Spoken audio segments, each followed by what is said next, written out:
Good afternoon. Uh, our speaker for today is Mrs. Alisha Chatman. Miss Alisha Chatman joined Levi Hospital in 2016 as the Director of Community Health. She is a native of Malvern and earned a Bachelor of Arts in Gerontology from the University of Arkansas Pine Bluff. In May 2010, she graduated from Webster University with her master's degree in health administration, working for the Department of Human Services as the Program Eligibility Specialist in Hot Springs School District as the Human Service Worker. Chapman has a work history of being passionate about helping those in need and improving the health and well-being of Garland County residents. As the Director of Community Health for Levi Hospital, Chapman serves as the Wellness Coordinator, where she directs the health and wellness programs for all employees. Chapman also works as the coordinator of the Emergency Preparedness Projects and the oversight of the Community Health Needs Assessment and Implementation Plan conducted every 3 years. Chapman has joined local groups to bring awareness and preventive measures to the public and actively promote health related events and activities to improve health. Her passion for a healthier community inspires her to keep pushing to cultivate the next generation to make healthy choices. Chapman is married to Levon Chapman Jr. and attends New Faith Christian Ministry. She loves to travel, spend time with her family, and work diligently in ministry and in the community. We'd like to welcome Mrs. Alisha Chapman to the National Association for the Advancement of Colored People monthly meeting. Hello, everyone. Ah, oh, I know. That's pretty hair. Oh, thank you. It needs to be redone, but we're gonna go ahead and yeah. But Looks nice. thank you so much. How's everyone doing this afternoon? We're great. Good. Well, just giving you some insight, and you already read my bio, so um, thank you for that. And I just You're wanted welcome. to enlighten everyone. I think this is my first time attending the NAACP meeting. And I just first want to just thank everyone who, takes on this organization and it moves forward in the community. And prayerfully and hopefully that I will be able to attend more meetings and get engaged in other organizations, just this one. So I do appreciate all you guys' due diligence in making our community, safe and known and all of the above. So thank you all for this opportunity just to speak to you guys on this afternoon. I won't be before you long, and definitely if you have questions or anything like that, just definitely let me know and I'll try my very best to answer the questions that you may have.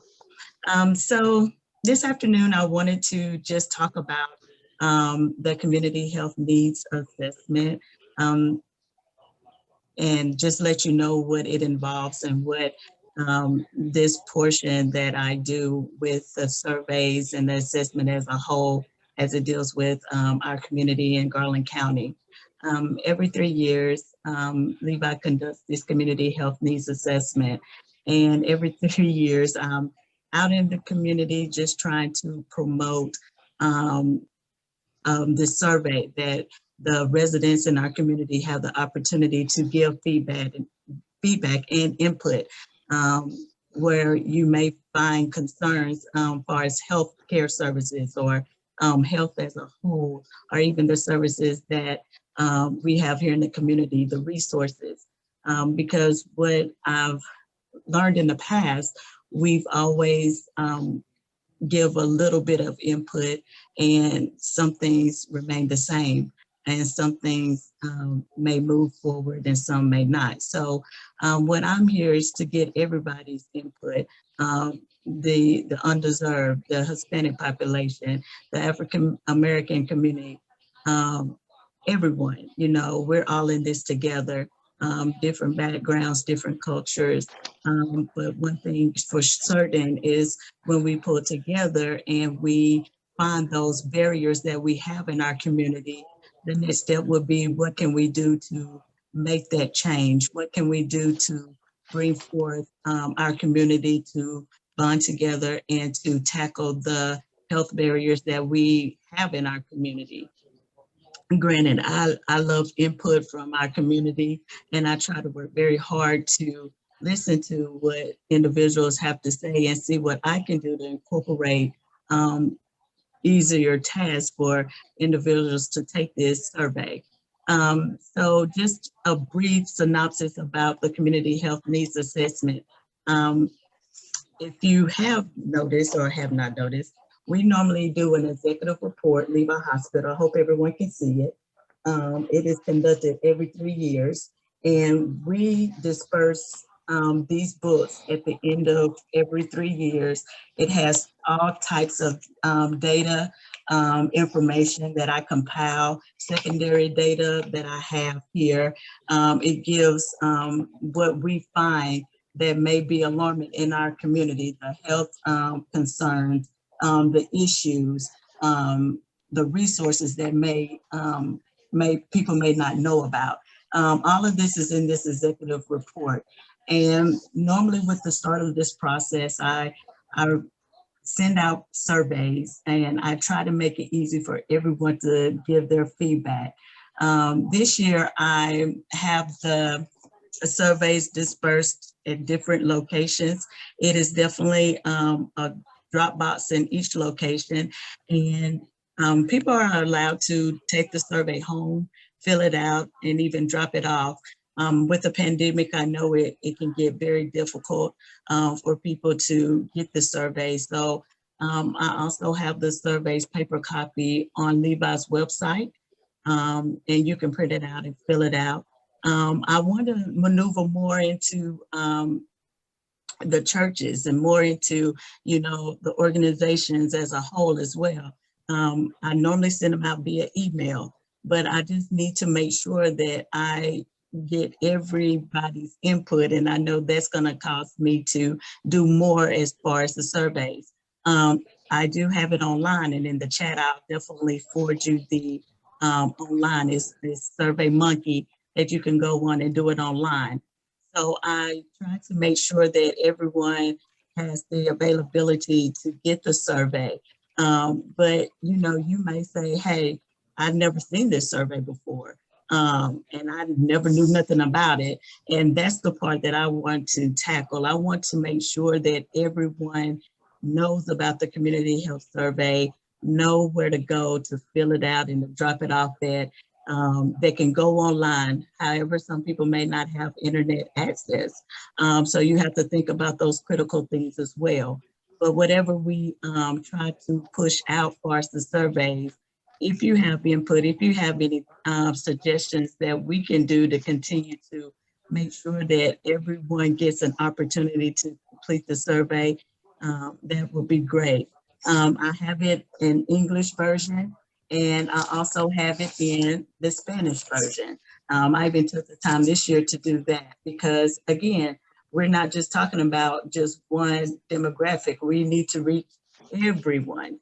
So I also took the time out to do it in the Spanish version as well. The questions, it used to be lengthy when I came aboard in 2016. The survey questions were like 60 plus questions. And for me, you get my attention just like that. It's short, sweet, and to the point. So I took the opportunity to condense the survey because I know once you start reading probably 10 questions, you're like, oh my gosh, how long is this survey?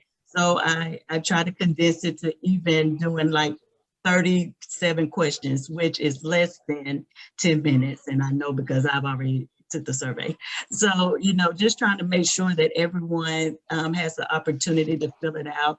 The questions are super easy. That was another thing, a lot of questions, individuals that came to me was like, the questions are, what if someone was not able to read the questions? What if someone was not able to comprehend the questions on this survey? Well, I tried to make it as easy as possible for even a 10-year-old. So I just want to make sure that everyone is aware that Levi conducts this community health needs assessment. And at the end of the third year, which is this year, We also have the book to make sure that you um, will take a look at it, and it's opportunities. I know a lot of organizations use this tool to even do grants. It's just several things that's in this report that we gather that could be helpful to get an opportunity to, get funds or whatever your organizations may consist of. Using this will definitely be a highlight for the community.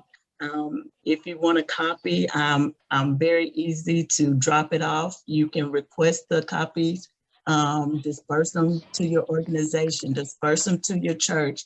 Let the community know what is going on. In 2019, when we conducted this, we found 4 health barriers, the top health barriers in our community. That was poverty, that was obesity, mental health, substance abuse, and tobacco usage. And again, I also asked, what have you seen back in 2019 that you've seen in 2022? What has been different? Have you seen something that may need a little bit more work on? Well, I've already received opinions from individuals saying, poverty is still at the forefront. We still have homelessness. We still have, kids that may have literacy problems. We still may have teenage pregnancy. That is a continuation of a generation that will continue if we don't bring this to the forefront and say, hey, what can we do to kind of prevent or kind of gear this to a right direction to make people aware? Yes, there's resources out here. Many people may not want to get the resources because they feel like they are, not worthy, or they don't want everybody in their business. But what I'm just saying is, once we continue to bridge those gaps and make everyone comfortable to first fill out the survey, to see what's going on in our community, then we will be able to join together and say, okay, let's move forward to see what we can do to even pass the torch to the next generation. Because again, with our young kids, even obesity is a big deal. Having physical activity is something that is very concerning, because we kind of get laxy daisy, but we want to make sure that we push everyone to make healthy decisions, healthy lifestyle. Let's lower cholesterol, diabetes, all of that stuff that plays a role in our health. We definitely want to make sure that we have those tools to say, okay, I should go to the hospital or the physician to get a wellness check. I don't know what's going on with me, So these are things that, if you have questions on, come get with me, because, hey, I try very hard to work this survey and make sure that we have the data to let everyone know this is what's going on in Garland County at this point. And I could keep going on and on and on, but I'm just allowing people to, take a step back and say, hey, I have questions, I have concerns. What are maybe some issues that you see in the community that needs to be addressed? And, if y'all have any input or feedback regarding that, I'm more than welcome to take all criticism, concerns, suggestions, opinions, input, all of the above. Mrs. Chatman, my name is Dominique Stamps. I do have a question. Yes, ma'am. All the information that you presented is very intriguing. My background is also in health as well. And I was actually interested to know, from the survey that you've all completed from 2019, what information was generated that you all have been able to maybe incorporate into the community? So what happens when we generate all of the information, the data, Levi Hospital is basically the support of the organizations that moves forward in bringing, preventative measures to the community. So just say, and I'm just, picking or hypothetically using an example, far as the Garland County Health Alliance. Well, they're geared on, it used to be smoke-free hot springs. Well, since one of the health barriers in our community was substance abuse and tobacco usage, what Levi does is collaborate with that organization.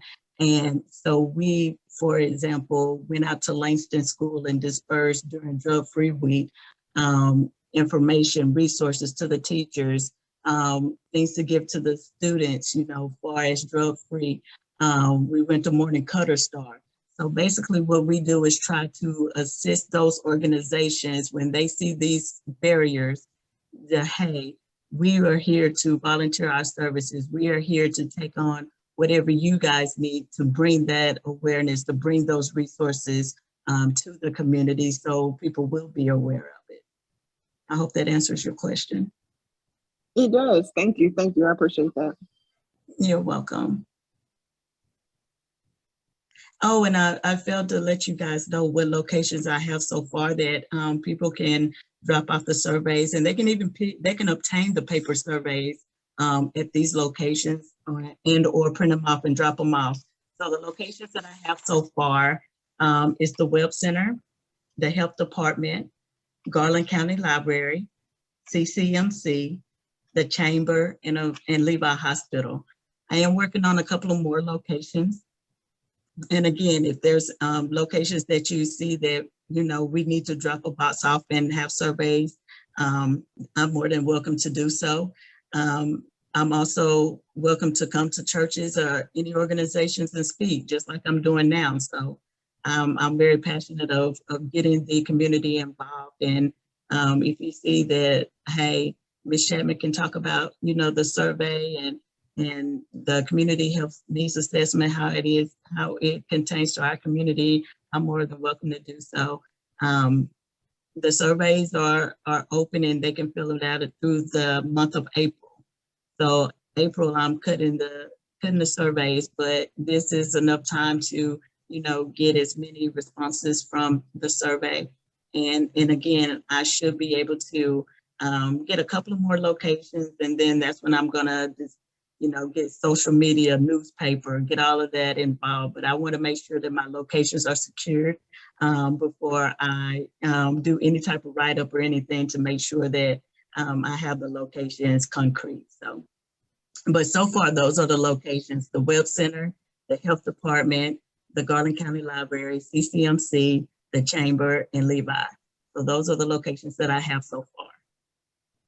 Mrs. Chapman, this is Dominique Sampson again. I had another question, or I actually have two. What was the website for the online survey? And then my second question was, as a member of the community, from the feedback that you all received from the last survey, what surprised you the most? The survey, to complete the survey online, is kind of lengthy, and that's what I said afterwards. I'll definitely put it in the chat, but it's surveymonkey.com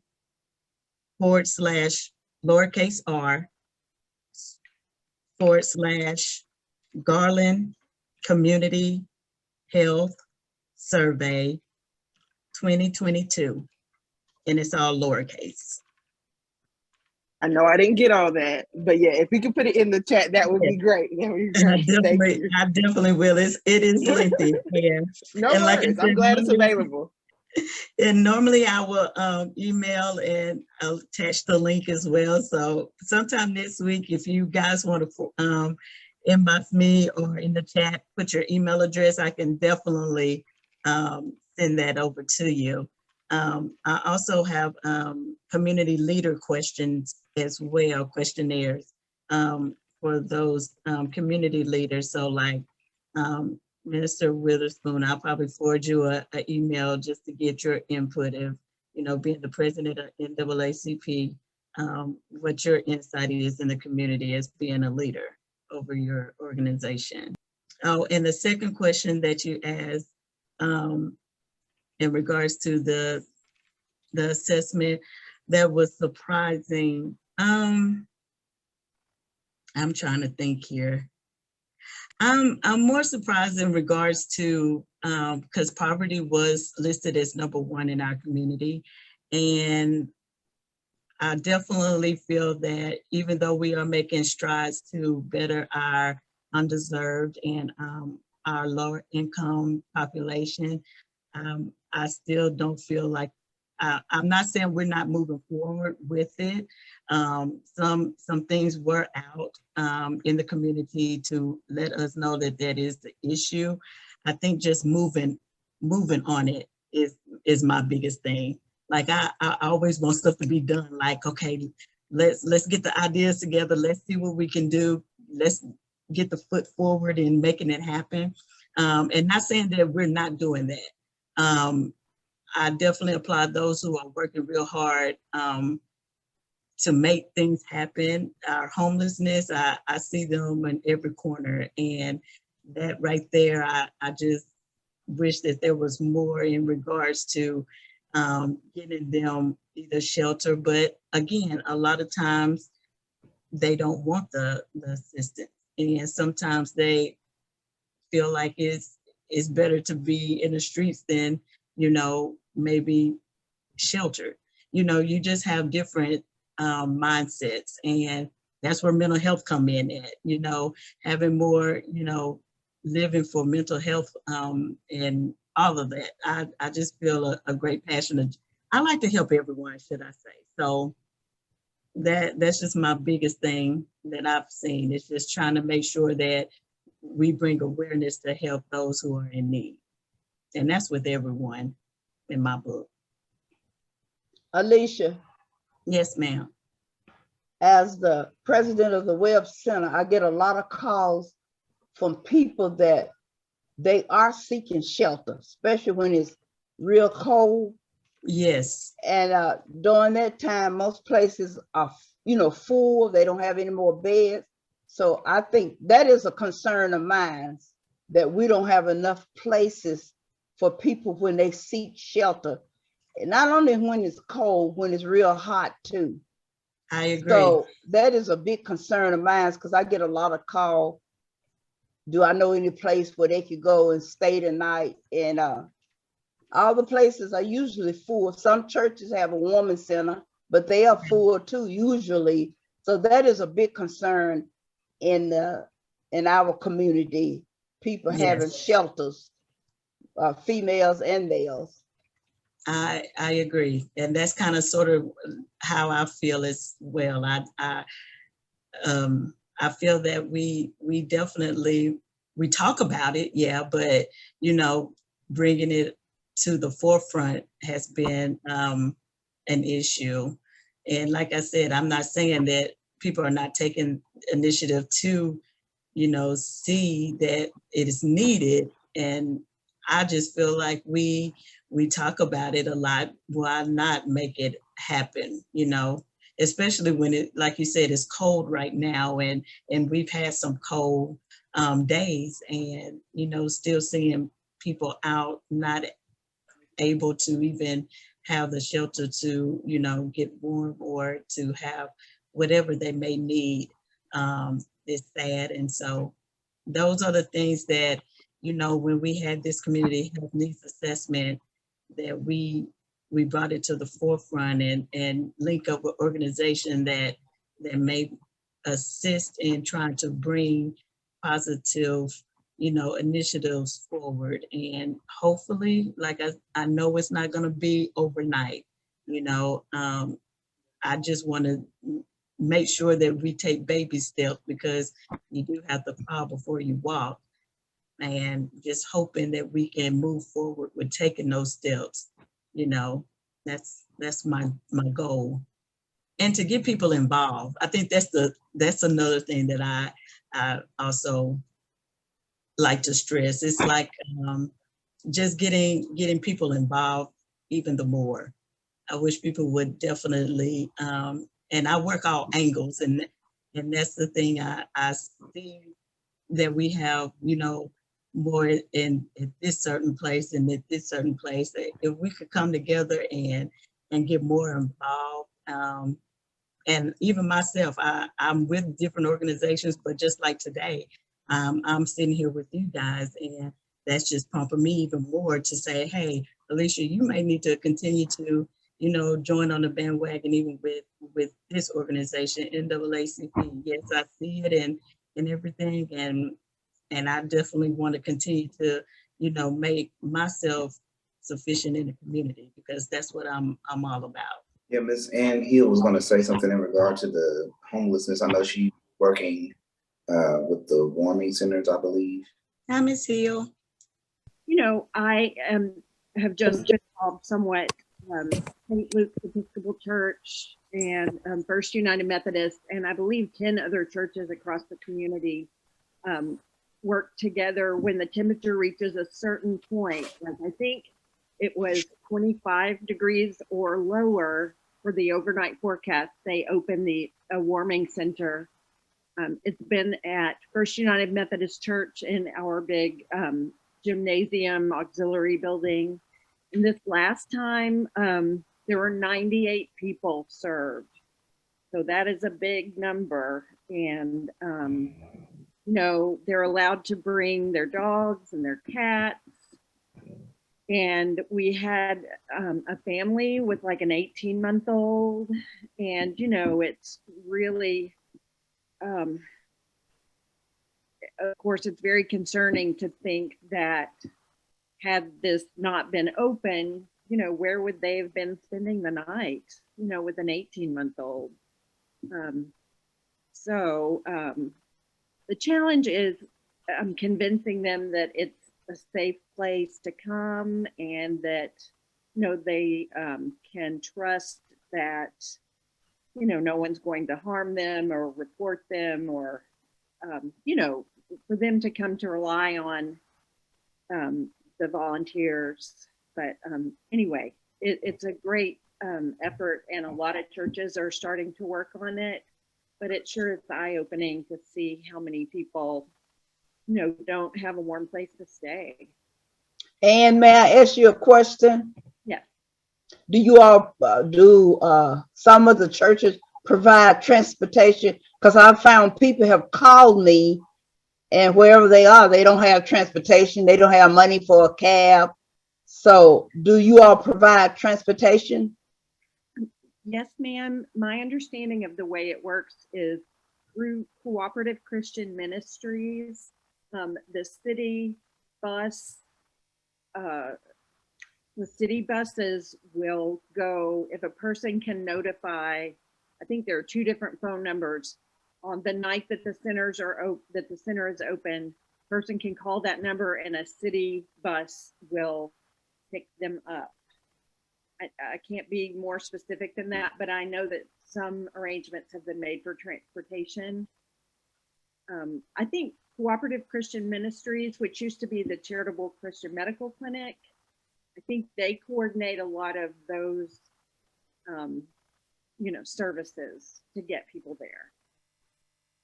Well, Ann, I would like to get the names of those churches and all that information, because basically I get a lot of call at the Web Center because I guess they feel like the Web Center help too. And I can refer them, and also, I know now that transportation is offered. Yes, great, of course. I'll get you everything that I have. Ms. Moore, that's on our agenda today about the warming centers and shelters. So just stay tuned. I just put the online link to SurveyMonkey. So I hope everyone received it. Thank you, Ms. Hill, for that.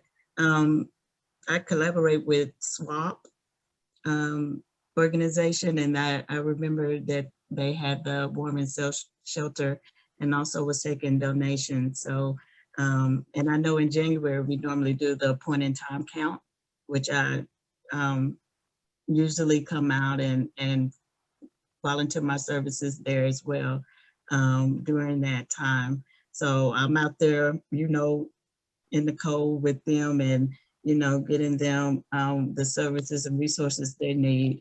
We didn't do it this year, but I work with Sarah and all of them in regards to the homeless count, and also to get the warming sitter.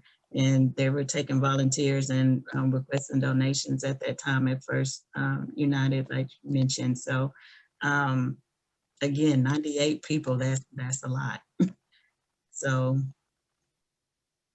and those are the things that we just have to continue to address, because, and the questions that I have on this survey, it's like, have you seen any change? And I had to put on that portion, and I did not see any change. I mean, at the end of the day, 98 people is a lot. So, you know, like I said, we take the steps to bring awareness and also to make everyone aware of it, but just getting that push to say, okay, this is a need. What, you know, what can be done? So. It wasn't 98 people all on the same night. Fortunately, that would not have been possible. But over the course of Okay. there were 98 different people. 98. And it's so intertwined with mental health. Right. So it makes it even more challenging. Yes. Anybody else have any questions or any? Well, I thank you so much for allowing me to speak on today. I appreciate it so very much. And I hope you gathered a little bit of information that you may not have known. And if you need me at any time, please feel free to reach out to me. I'm at your service. And thank you for everyone that's doing what they're doing in the community and bringing positivity and positive energy in Garland County. So thank you so much.